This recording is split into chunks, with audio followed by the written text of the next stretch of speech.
عاجل دخول الفنانة سميرة توفيق إلى المستشفى في أبو ظبي، وإليكم التفاصيل كاملة. نُقلت الفنانة القديرة سميرة توفيق إلى أحد مستشفيات أبو ظبي قبل 10 أيام إثر إصابتها بوعكة صحية.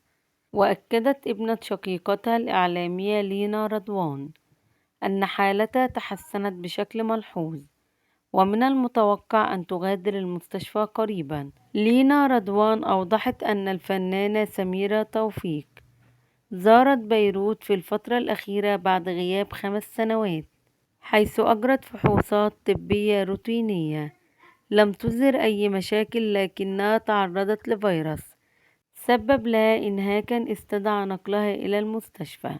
الفريق الطبي المشرف أشار إلى أن وضعها الصحي الآن مستقر وتحت السيطرة. نتمنى لها الشفاء العاجل والمزيد من الأعمال الفنية التي تقدمها.